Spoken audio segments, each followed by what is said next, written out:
Boa noite, meus irmãos. Na misericórdia do Pai, estamos mais uma vez reunidos em nome de Jesus para mais uma tarefa de estudo, de trabalho, de aprendizado, a doutrina dos Espíritos, que nos traz a palavra de Jesus, as suas mensagens enriquecedoras para todos nós. Nesta noite, nós vamos ter a presença, mais uma vez, do nosso irmão Carlos Sá, da FEB em Brasília, que vai nos trazer A Fé Transporta Montanhas. É um tema muito interessante, sempre atual, e neste momento de tanto sofrimento, nós precisamos de muita fé para ultrapassar esses desafios que nos chegam. Mas são desafios que devemos entender como a misericórdia de Deus, como a dor sendo um bálsamo da alma. Poderia ser muito pior. Então, pediria a nossa irmã Márcia para que faça a prece de início. Boa noite, meus irmãos. Com a graça de Deus, estamos mais uma vez aqui reunidos com o término da primeira semana do ano. Graças a Deus, estamos aqui. Então, que o Senhor da vida, Mestre Jesus, Maria de Nazaré, mentores do Caminhando para Jesus, nossos guias, amigos, protetores, possam nos orientar, nos guiar, nos inspirar, que o nosso orador dessa noite possa receber do alto inspiração, para que seu tema de muita importância, muita, como já foi dito, no período em que estamos agora, de separação do joio do trigo, no período de transição, que possamos sempre, não nos desesperarmos, não nos impacientarmos. Sabemos que existem muitos irmãos aí e famílias muito aflitas, muitos em depressão, muitos irmãos em UTI, padecendo em todo o mundo. Sabemos que existe uma áurea de muita aflição, de muitos desencarnes coletivos. Sabemos também que a espiritualidade, todas as equipes de socorro estão sobrecarregadas com um trabalho enorme, né, em todos os postos de socorro, nas colônias espirituais. E todos eles, encarnados e desencarnados, possam estar sempre com essa luz divina irradiando, nos dando força, e que tenhamos sempre fé, muita fé, para atravessarmos tudo isso que ainda vem pela frente, porque ainda temos um ano pela frente de muitos desafios. Sabemos que muito provavelmente pedimos para estar aqui, passando por esse período, na nossa programação de reencarnação, no nosso planejamento reencarnatório, certamente pedimos para estar aqui nesse momento, e que possamos ir até o final, cumprindo nossa missão, e sempre procurando nos elevar, evoluir, através de todas as boas energias que nós sempre estamos recebendo dos nossos guias, protetores, amigos. Que assim seja, muita paz e saúde para todos. Então, nós damos a palavra para o nosso irmão Carlos, para que profira sua palestra. Muita paz. Queridos irmãos, queridas irmãs, muita paz. Sabemos todos, espíritas e não espíritas, das diretrizes do Cristo em benefício da coletividade humana.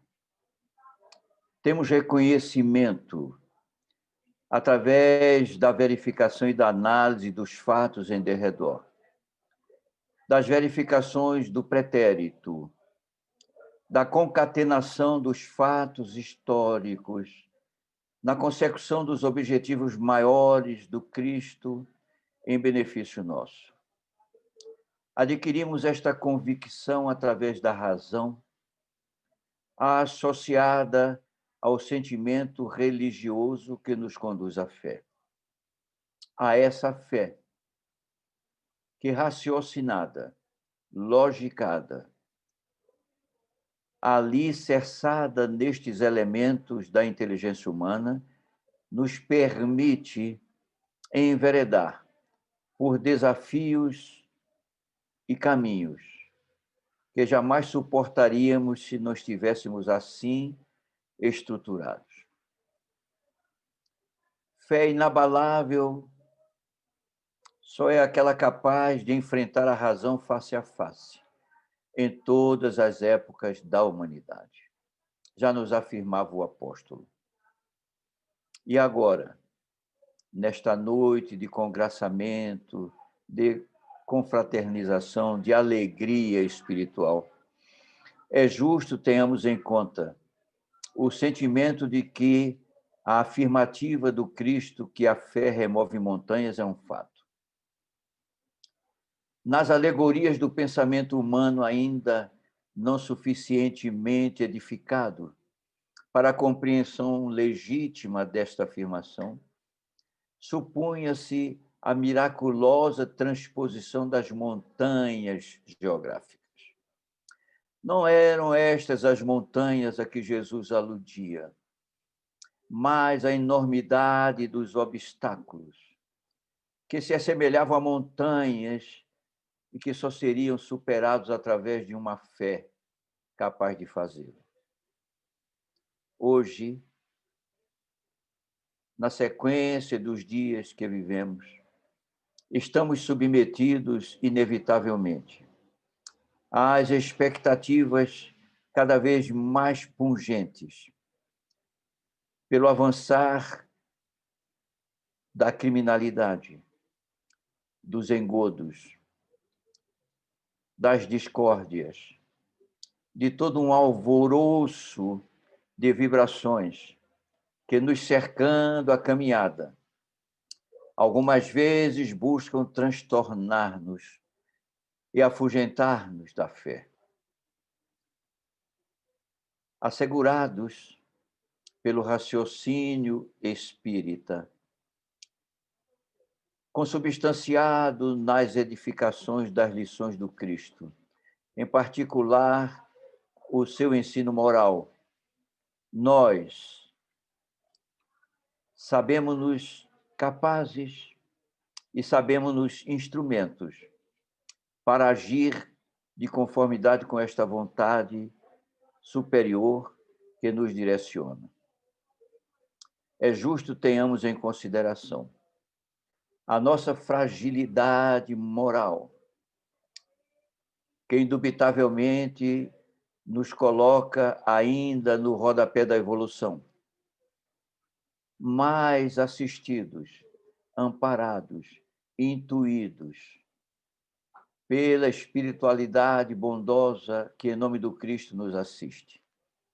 Podemos vislumbrar, sem dúvida, este encaminhamento das nossas trajetórias individuais que vão se tornando uniformes e coletivas, à medida em que, na evolução natural dos indivíduos, vamos nos irmanando, igualando, ombreando, até que possamos formar um contingente inumerável de servidores de Jesus diante das necessidades tantas que nos afrontam a experiência,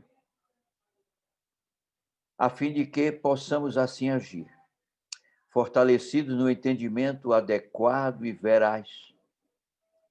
Vem-nos em socorro o Consolador prometido por Jesus, afirmar-nos da excelência da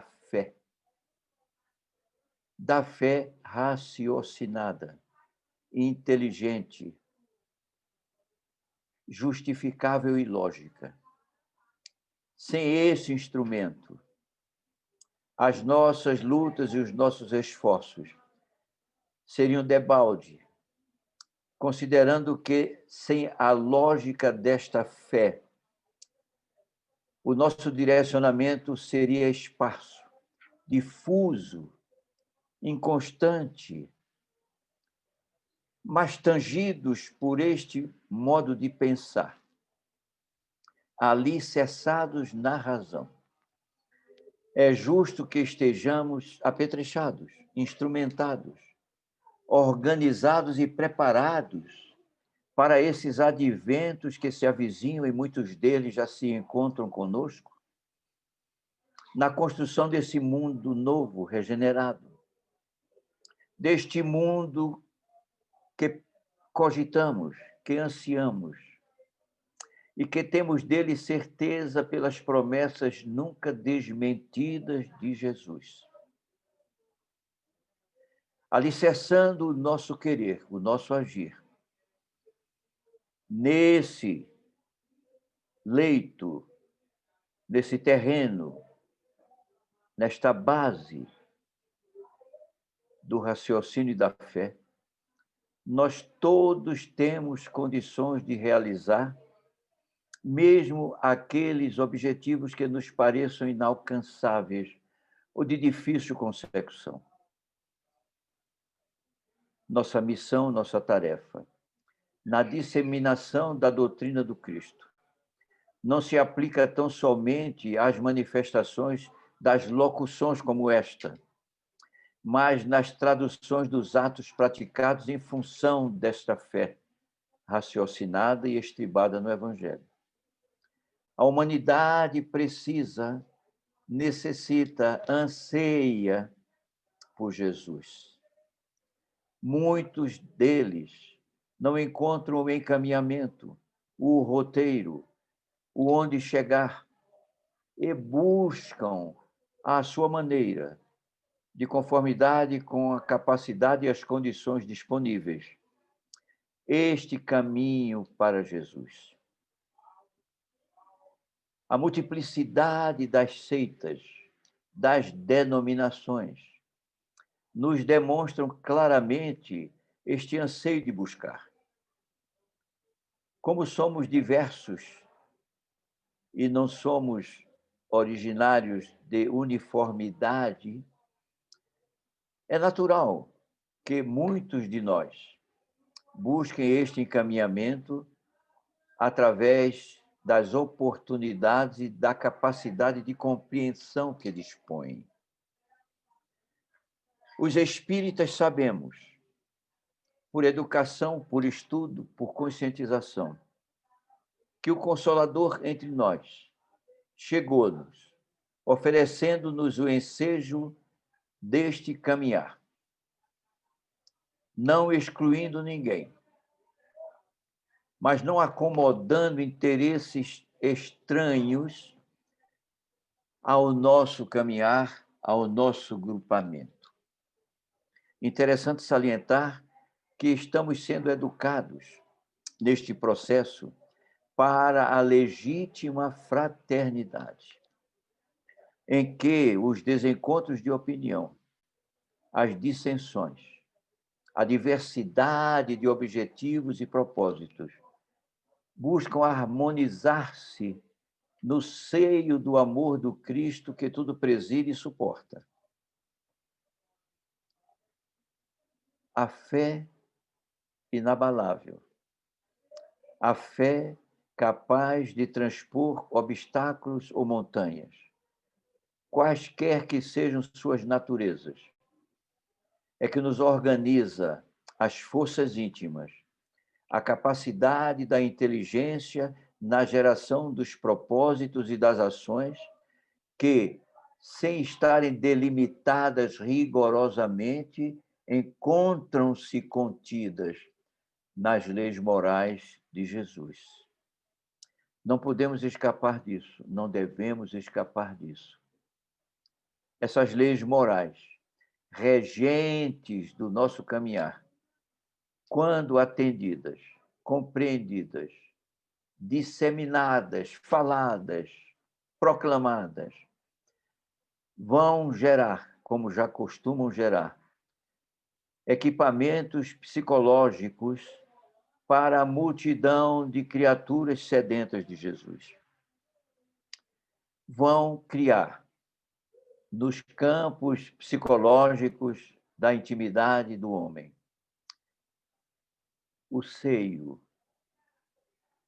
o abraço, o albergue dessa nova vida que estua, que avança, que cresce, e que cada vez mais nos torna edificados. Conscientes dessa fé, objeto dos desvelos do Cristo em nos promulgar esta maneira de entender e viver, nos sentimos, não obrigados, mas nos sentimos encorajados para divulgar, para discernir, para avançar, para proclamar a nossa fé, sem os pruridos da exclusividade. A doutrina espírita vem e se oferece, nada impõe, nada obriga. E nós somos detentores desse tesouro inacessível, que nos permite, como agentes a serviço do Cristo, apresentarmos-nos aos demais, revestidos dessa fé, desse conteúdo, que com certeza desbordará, vai transbordar na direção de todos. E isso alcançará alguns, ou muitos, ou todos. Isto não nos importa, porque é tarefa do Cristo na acomodação dos homens. Mas nos importa saber que, dotados desses instrumentos, capacitados por esses instrumentos, nós estamos podendo oferecer-nos como tarefeiros do amor do Cristo, na exemplificação, no ditado, na exposição, na proposição, na disseminação das ideias. E muitas vezes ainda não nos apercebemos do quanto estamos instrumentados, minhas irmãs e meus irmãos, neste propósito de difusão da fé que transporta montanhas. Se nós tivéssemos noção real da nossa capacidade de mentalização, de difusão, de irradiação, desse conteúdo que está imerso em nós, e nos propuséssemos a propor a Jesus a utilização deste conteúdo, sobre o qual não temos domínio, mas que, sob os auspícios do Cristo, podemos implorar-lhe, disseminar, distribuir, ofertar, aonde quer que seja, com quem quer que seja, a fim de que, nessa intercessão, nesse intercâmbio, nessa capacidade de congraçamento espiritual, estejamos oferecendo, não de nós que nada temos, mas daquilo que o Cristo em nós deposita, como repositório do seu amor, a fim de alcançar os desesperados da vida, os intransigentes, os recalcitrantes, os sofridos, os despojados da fé, os desiludidos. Neste exercício de amor, em que as nossas consciências, através do movimento do pensamento em prece, podemos oferecer, sem dúvida alguma. Estaremos sob o amparo da espiritualidade maior, que, trabalhando os elementos da natureza, na difusão e na ampliação dos conteúdos que trazemos, alcançaremos uma infinidade de criaturas, meu Deus, além de nós, das nossas cogitações, do nosso entendimento, do nosso saber. A caridade oculta, aquela cuja mão esquerda não sabe o que fez a mão direita, sem discriminar, sem escolher, apenas doando, entregando, fazendo o amor vicejar e progredir. Neste momento, nestas ocasiões, é justo que tenhamos em conta essas possibilidades que nós, através dos estudos da doutrina espírita, sabemos dispor. Outras congregações do pensamento religioso têm seus métodos próprios, suas práticas, seu conhecimento, e constituem também elementos de congraçamento em torno da disseminação desse amor. E é nessa comunhão especialíssima em que os títulos não têm importância, mas as atitudes, os sentimentos têm valor. Pouco me importa se o meu irmão do caminho é evangelista, é protestante, é pentecostal, é católico, é umbandista, pouco me importa. Não é esse o identificador de cada um daqueles que são assistidos pelo Cristo. Porque estamos numa viagem, meus irmãos e minhas irmãs, rumo ao infinito. E nessa viagem rumo ao infinito, cada um de nós que congregamos os corpos físicos neste momento na Terra, estamos vindo de trajetórias muito diversas, muito diferentes, mas todos caminhando, todos avançando, todos irmãos, todos irmãos. E o espírita, não melhor que os demais, mas instruído por outros caminhos, receptores dos adventos do Consolador,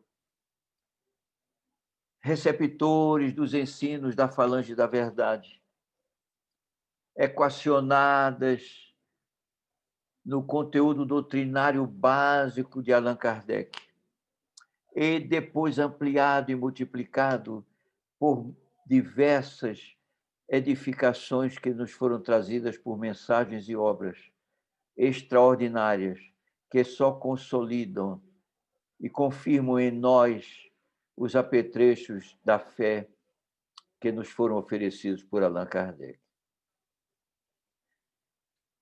Neste instante, neste momento, em que podemos nos congraçar, nos irmanar, sem estarmos fisicamente próximos, qual neste advento.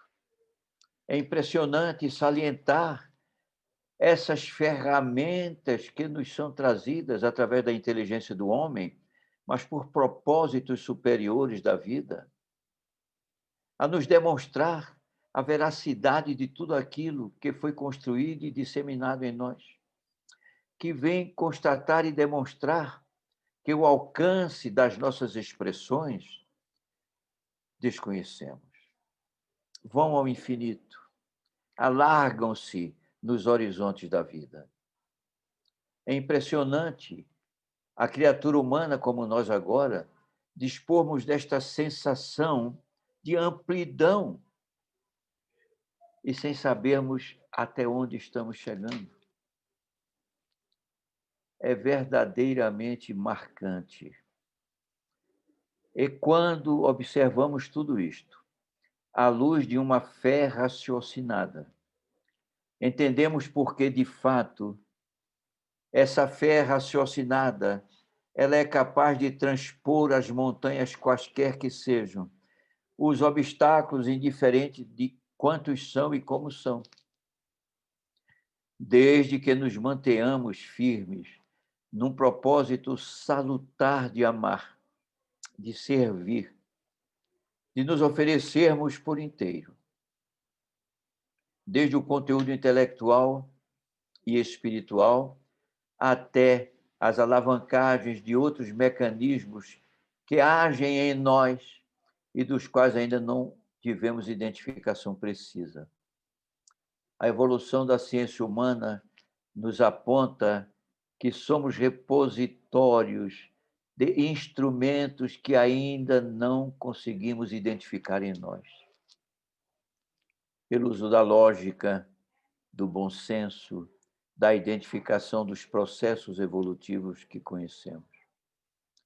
É justo, é muito justo, estejamos regozijados, absolutamente confortados por estas oportunidades que, se desdobrando em nossas vidas, nos surgem como ferramenta da gratidão de Deus no serviço ao semelhante e ao próximo. É por esta razão que, a respeito da fé raciocinada e lúcida, nós estejamos absolutamente alegres, rigorosamente alegres, infinitamente alegres, por nos reconhecermos, apesar das deficiências e dos tropeços, como instrumentos dessa vontade maior que é regida pelo amor do Cristo. Quando podemos, nos momentos de reflexão, buscar compreender a natureza do Cristo que nos rege, apesar das limitações, mas nas elucubrações, no encaminhamento da lógica e da razão. Quando identificamos que o Cristo é o Criador original da vida, é o regente do sistema.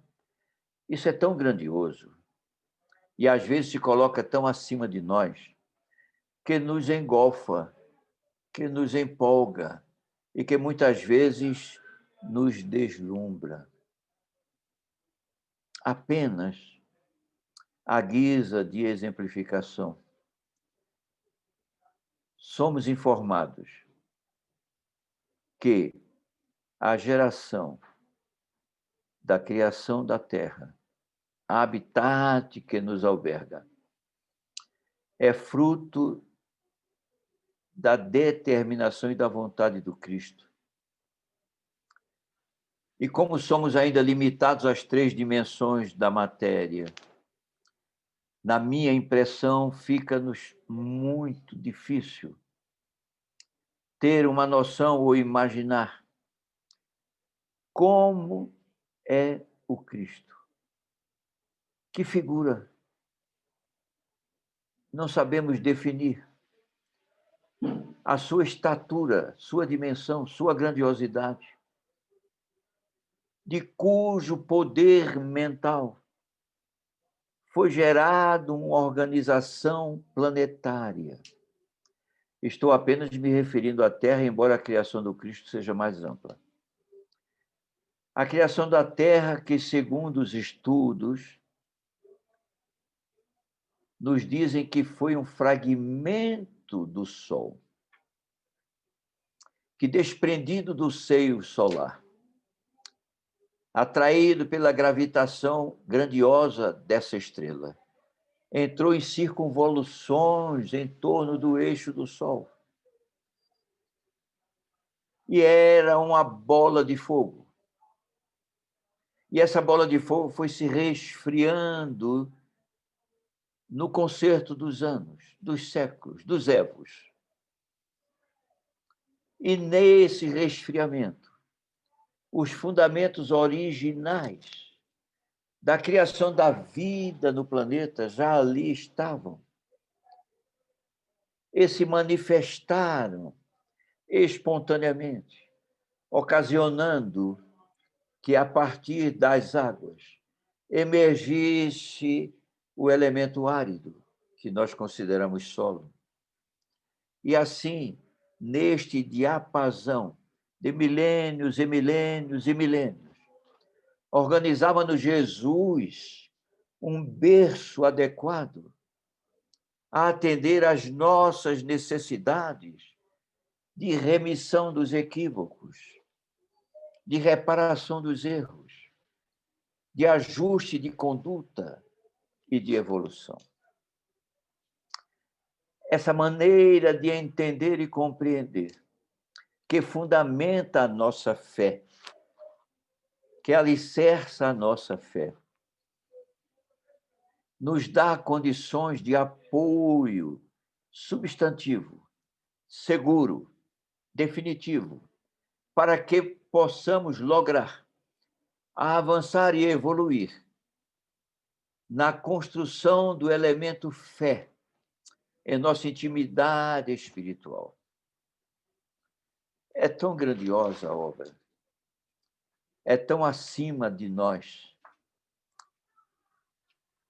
é tão enorme, que isso nos deixa, e refiro-me à minha individualidade, perplexo e, ao mesmo tempo, extraordinariamente agradecido pela ampla possibilidade de crescer, de me sentir, de me realizar, de dizer-me sou. Eu sou.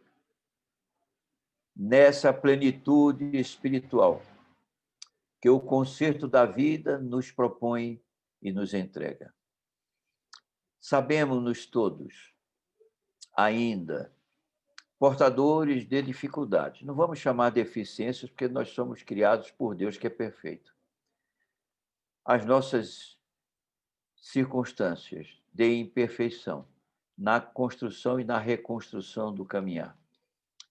Que é possível, sim, alcançar outros diapasões da vida, outro entendimento da vida, outras interlocuções, num outro diapasão de amor, de espíritos mais consagrados à evolução, de almas alcandoradas que se dedicam a servir e a amar em nome do Cristo. E isto nos traz, sem dúvida alguma, um encorajamento, uma possibilidade renovada de agir, de pensar, de sentir e de ser. Quando nos debruçamos sobre estas ideias, estes conceitos, estas possibilidades, com certeza nos sentimos engrandecidos, não por nós que nada temos, mas pela comunhão dos benefícios múltiplos que nos são trazidos, que nos são oferecidos, que nos são entregues.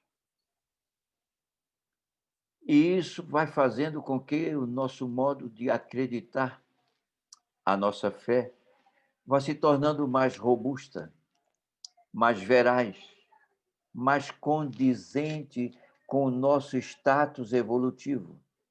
E sabemos que na Terra os estratos de evolução são inúmeros, desde os mais primitivos às inteligências mais sublimadas. Temos um encadeamento natural de grupos humanos que se intercambiam, que se confraternizam, que sobreexistem numa diversidade que nós somos incapazes de avaliar, mas que somos capazes de presumir, de supor e de mentalmente gerar ideias em torno deste conjunto de amor que nos envolve e que nos promove a ascensão, degrau a degrau, momento a momento, rumo à plenitude do espírito, quando alcançarmos a condição de puro espírito, porque realizaremos a nossa felicidade no seio de Deus, tal como Cristo. A nossa caminhada até lá, com certeza, é muito longa e pode ser antecipada em sua velocidade, em seu ritmo, à medida em que possamos transformarmos-nos e oferecermos ao Cristo e a Deus a nossa reforma interior, expungindo de nós o egoísmo úteis, construção equivocada em épocas transatas, que nos impediram prosseguir naquilo que a espiritualidade chama de evolução em linha reta. Fomos criados simples e ignorantes, dotados de vontade, razão e livre-arbítrio. Fomos criados no mundo dos espíritos ou no mundo espiritual. Não fomos criados no mundo corpóreo. E fomos criados dessa forma como já nos informaram, dotados de vontade, razão e livre-arbítrio. Simples. O uso da vontade, aliado ao livre-arbítrio, que é a liberdade plena que Deus nos dá, é que organiza a nossa trajetória de retorno ao seio divino de onde proviemos. Ocorre que, ainda no mundo espiritual, aquele que Kardec teve como resposta a existir ao indagar: existe um mundo destinado exclusivamente para servir de habitat aos espíritos? De certo que sim, responderam eles. Este é o mundo normal primitivo. Este é o nosso mundo. E aqui, exilados daquele mundo, por quê? A nossa ignorância das práticas do passado não nos permite ter respostas direcionadas, mas o raciocínio lógico, ao atender a essas incursões que o Espiritismo nos permite, nos dá conta de que, ao infringir a lei de amor, ao contrariar a lei de amor, ao gerar em nós, por autoconstrução, o egoísmo, ou seja, a distinção entre eu e os demais, quando, na verdade, deveríamos nos ver todos num conjunto, foi gerando em nós um impedimento natural de convivência permanente naquele mundo normal primitivo. Até que, por incompatibilidade, forjada no egoísmo que florescemos em nós, estávamos impedidos naturalmente de lá permanecer. E eis que vem este amor extraordinário, esta misericórdia infinita, nos oferecendo habitats compatíveis com o nosso íntimo. E eis-nos aqui, na Terra, encarnados, para, na vivência das dificuldades naturais da concentração molecular dos corpos, porque nossos espíritos volitam quando libertos dos corpos. Nossos espíritos vão aonde o pensamento encaminha quando libertos dos corpos. E nessa prisão celular, vemos-nos levados, através dos instrumentos da fé que raciocina, a recompor, a refazer, a reorganizar a nossa intimidade falida, prejudicada pelo uso do egoísmo, pela adoção do egoísmo. A fé raciocinada nos leva a este encontro, a esta autodiagnose de nós mesmos. E, portando esta natureza de interpretação da fé ligada às condições, analisadas pela lei de causa e efeito, identificamos-nos ainda carentes, necessitados de uma revisão profunda de nós. Aquilo que a doutrina dos Espíritos nos conclama a fazer, a reforma íntima. Essa reforma íntima, assim falada, ditada, mencionada, ela necessita que o nosso esforço de inteligência faça os desdobramentos. O que seria essa reforma íntima? Por qual meio se realizaria?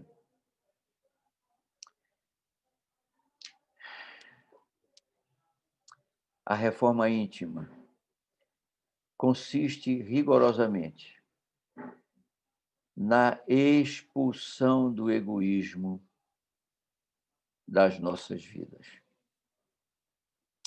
Enquanto permanecermos ególatras, jamais avançaremos no descortino da vida que se estua o universo afora. E, para tanto, seria indispensável pudéssemos organizar-nos de tal maneira que a extinção do egoísmo em nós se processasse. Mais frágeis ainda, conturbados ainda, comprometidos ainda, vinculados ainda ao egoísmo. Necessitamos de socorro externo, do amparo externo, da orientação externa, que vem em socorro de nós, fazer com que, por nós mesmos assim instruídos, e por vontade, que é dom de Deus na nossa criação, lembra? Fomos dotados de vontade, razão e livre-arbítrio, pudéssemos refazer-nos, reconstruir em nós essa intimidade ainda comprometida. Certa ocasião, eu costumo sempre relatar isto, quando é possível, em visita a Chico Xavier, no ano de 1975, maio de 75, eu pedi ao Chico, na surpresa da sua presença próxima a nós, que nos gravasse, eu tinha levado um gravadorzinho, uma mensagem para que eu levasse aos meus irmãozinhos do Centro Espírita Maria Madalena aí do Recife. Pobrezinho, sobrevivendo, nem sei se ainda sobreexiste, com os esforços dos seus frequentadores, todos criaturas muito pobres. E eu gostava de ajudá-los. E aí o Chico gravou para mim e para todos a seguinte mensagem: dentre as verdades da vida, uma eu vejo lapidar. Quem enxuga o pranto alheio não tem tempo de chorar. Achei marcante, definitivamente em minha vida, este ensino que recebi do Chico. E que sempre que posso transmito, divulgo, ofereço para a reflexão de todos. Dentre as verdades da vida, uma eu vejo lapidar. Quem enxuga o pranto alheio não tem tempo de chorar. Significa dizer que choramos todos aqueles que não conseguimos nos dedicar a enxugar o pranto alheio. Porque quando enxugamos o pranto alheio, nós nos despojamos de nós. Porque cogitamos do outro que pranteia, que chora. E este exercício constante certamente vai nos fazer erradicar de nós ainda os resquícios do egoísmo que nos atordoa e nos retarda a caminhada. E eis que a fé raciocinada nos encaminha a esta visão propícia da vida, adequada, lógica, cristalina, indesmentível, como reforço às nossas necessidades e às nossas iniciativas de libertação do guante tenebroso do egoísmo. Emmanuel, na mensagem O Egoísmo, inserida por Allan Kardec no Evangelho segundo o Espiritismo, nos diz: o egoísmo, esta chaga da humanidade, tem de ser erradicado da terra a cujo progresso moral obsta. Esta oração de Emmanuel é tão profunda e contundente e nos aponta que, enquanto não expungirmos de nós o egoísmo, não há como cogitar de nada. E ele diz, o egoísmo, esta chaga da humanidade. Chaga é a ferida que jamais cicatriza. O egoísmo é uma chaga que não cicatriza. Tem de ser, ele não propõe, não sugere, não recomenda, ele afirma categórico, tem de ser erradicado da terra. Erradicado é aquilo que é extraído com raiz e tudo para nunca mais florescer. A cujo progresso moral obsta. Não dificulta, não perturba, não restringe, não retarda, obsta. Não há progresso moral enquanto houver egoísmo. Ponto. E a fé raciocinada nos diz com eloquência que sim, é verdade. Tudo produto desta fé raciocinada, construída pelas condições de intelectualidade e pensamento de cada indivíduo. Neste conjunto de valores que estamos inseridos, nós nos queixamos de quê? Eu tenho receio de me queixar, muito.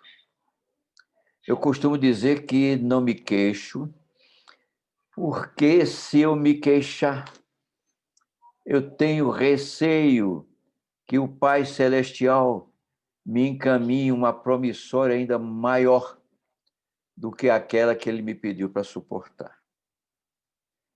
E então isso me leva conscientemente à noção de que aquilo procede e, por proceder, é responsabilidade minha pagar. Que beleza! Que extensão da compreensão e do entendimento da fé, que o raciocínio aplicado à compreensão da verdade nos permite. Nos permite até ser alegres, ser felizes nas adversidades. Nos permite, como Alarico Visigodo, pedir 10 vezes um manto de chagas que redime. Nos permite vislumbrar exemplos marcantes, definitivamente marcantes, para nossa indumentária moral, como de Jerônimo Mendonça, que eu espero alguns de vocês conheçam, um expoente da doutrina espírita no Brasil, fisiculturista, atleta, halterofilista, musculoso, vaidoso, aos 32 anos é acometido pela hanseníase. E ao receber a hanseníase, foi se atrofiando, perdeu a visão, permanecia num catre, imóvel, tetraplégico e cego. Mas não perdeu a fé que tinha adquirido através do raciocínio. E entregou-se a divulgar o Evangelho de Jesus à luz da doutrina espírita, onde pudesse ser levado, onde pudesse fazê-lo. E trazia consigo uma bonomia, uma alegria, um bom humor contagiante. Era a fé que ele tinha adquirido pelo raciocínio, pela lógica, e sabedor das suas enormes deformidades morais, de vidas pretéritas. Fazia a divulgação do Evangelho de Jesus. Eu tive a oportunidade de com ele estar. E fui muito beneficiado. Muito beneficiado para robustecer a minha fé. Porque naquele catre, cego, apenas podendo falar, eu o visitava, reconhecido a sua grandiosidade. E naquela ocasião eu estava usando uma camisa vermelha. E ele mesmo cego, na aparência dos órgãos sensoriais. Tinha a visão espiritual. E ao ver-me, cumprimentou-me. E para que eu tivesse certeza de tudo aquilo em torno dele, ele apenas disse: Carlos, que camisa vermelha bonita você está usando. Ele estava me vendo sem os olhos da carne. Era um gigante da alma, a serviço do Cristo, embora tetraplégico e cego. Como não reconhecer esta fé raciocinada que nos conduz ao gigantismo moral, tal como de Jerônimo Mendonça? Nós precisamos ter a essência do reconhecimento dessa verdade em nós. Cada um de nós com os seus apetrechos, com os seus instrumentos, com a sua capacidade, mas exteriorizando, falando, dizendo, proclamando a excelência do amor do Cristo, a excelência da revelação da doutrina espírita, que nos faz enveredar por outros caminhos extracorpóreos, extrafísicos, além da matéria. Fé raciocinada, fé que cogita, fé que elocubra, fé que desenvolve o sentimento movido pela razão, alicerçada no Evangelho de nosso Senhor Jesus Cristo. Nesta ocasião, felicitado pela oportunidade oferecida ao ensejo de transmitir algo em torno do Evangelho do Cristo, à luz da doutrina dos Espíritos, me permitiria congratular-me com todos os que aqui se encontram e com todos aqueles que, oportunamente, venham a tomar conhecimento dessas digressões que ofereci, dessas ideias que ofereci, em nome de nosso Senhor Jesus Cristo, a quem roga abençoar-nos. Muita paz. Muitíssimo obrigado.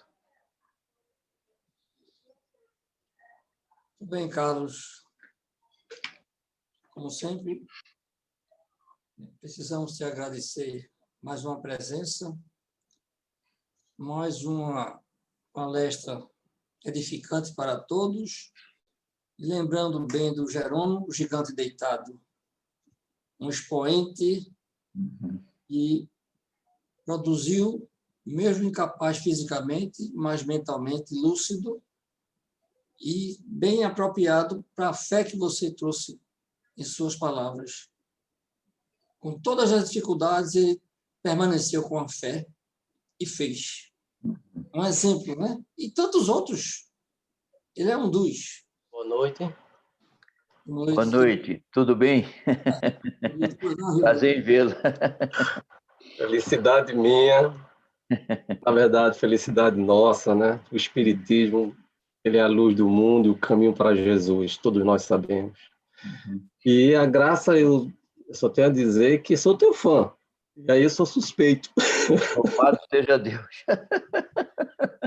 Mas Que vocabulário lindo, vocabulário humilde, mas de uma dimensão tremenda, como sempre, professor Carlos. É assim que eu o considero. Nunca tinha falado com você, mas a gente já se conheceu, com certeza. E assim, a fé, realmente, ela transpõe montanhas. Mas, professor Carlos, como a gente pode falar para aquele irmão que está mais ou menos na situação do nosso irmão Jerônimo, mas de outra forma? E como a gente pode passar para ele ter fé numa situação que ele realmente está desacreditado? A gente sabe que é preciso ter forças e coragem, mas muitas vezes os caminhos a gente vai escutar. É porque não é você, vem para cá, para o meu lugar. E a gente sabe que não é bem assim. Como a gente pode orientar esses irmãos? Olha, meu querido, na minha impressão, diante da negação precípua, em virtude dos atropelos sofridos, temos dois caminhos. O primeiro é a tentativa do convencimento através da transmissão oral, que possa alcançar vibratoriamente o perispírito do paciente, apesar das suas negativas. E a segunda é a oração sentida em benefício dele, porque a força da oração desmorona muralhas. E a nossa participação aí é de dupla vantagem. A primeira de servir e a segunda de ser beneficiado pelo serviço oferecido. Eu vejo por esse prisma, sem buscar resultados, entende, meu irmão? Porque os resultados são do Cristo, não são nossos. Nós somos apenas ferramentas. E quando não nos omitimos, somos ferramentas úteis. Daí eu vejo como imperativo essa dupla manifestação. Toca e cobre vibratoriamente aquele irmão necessitado do caminho. Eu fico muito agradecido pela sua indagação, viu, meu querido?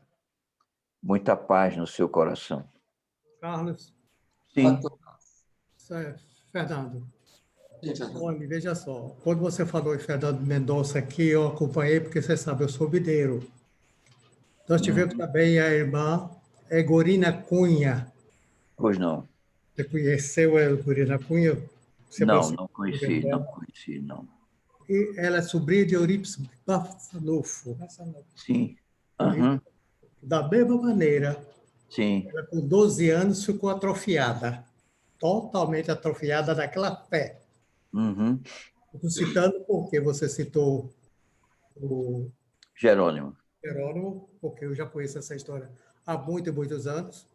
E também teve aqui no Recife um irmão que tinha 1,68 m de altura.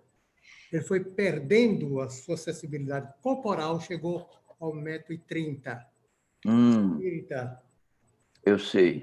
num carrinho e pregando. Então, veja você como é que a fé remove montanhas.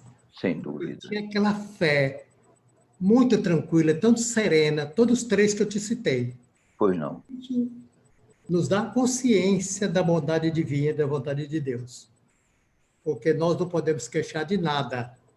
Nós temos nosso corpo perfeito, ainda reclamamos de tudo. Reclamamos de tudo quando nós temos a nossa cama para dormir, nosso teto para poder esconder a cabeça. Eu trabalho com pessoas de ruas, moradores de rua aqui em Recife.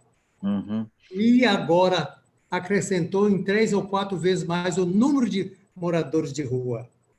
Começando aqui pela Rua do Imperador, nós trabalhamos ali no café da manhã, agora estamos parados porque a pandemia deu um freio em tudo e tivemos que parar. E a gente encontra pessoas que, se você imaginasse, se você sabe disso, pessoas enfiadas no meio da rua, pedindo alimentação. Tem pessoas que estavam atrofiadas porque não teve um emprego, que perdeu emprego, que perdeu a sua família, que perdeu tudo. E a gente ainda reclama das coisas.